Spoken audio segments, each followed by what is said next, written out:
John chapter 3, verse 3 to 5.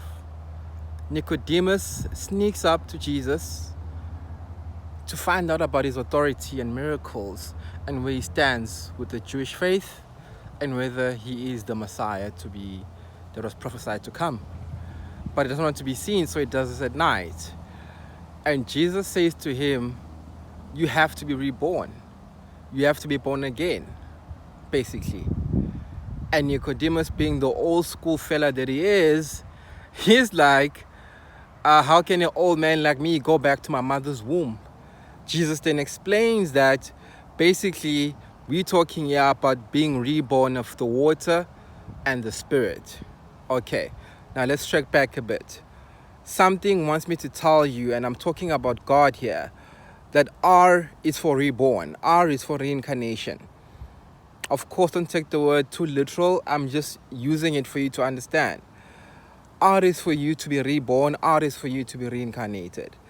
Now, what we mean by this is, right now, as you see this message, God is saying to you, let go of your old habits. There are certain things that you do when you wake up. There are certain things that you do when you sleep.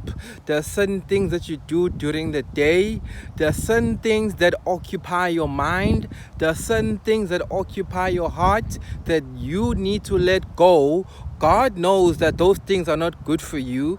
You know those things are not good for you. Your neighbor knows those things are not good for you. Your pastor knows those things are not good for you. Your friends know. Your partner knows. But you've been holding on to them for so long and you've been making excuses. You want to be prosperous. You want to have abundance in your life. It's time for the 2 R's: reborn, reincarnation. There's certain things that you need to quit, but remember, this is a personal journey and a personal faith. Jesus said, take the path that's least walked, the small gates, the small narrow path. Now, what this means is that there are certain things that the Holy Spirit will say are wrong for me that maybe for you are okay, and vice versa. I'm not necessarily talking about universal truths or universal sins, but there are those small things where God will say, Samson, you are not going to cut your hair. You are not going to drink beer. You're not going to drink spirits. He's talking to that individual because there's a covenant that individual makes. He's a Nazarene. Okay? So I'm talking to people who are Nazarenes here. You know that God has been calling you to set you apart, to separate you, a special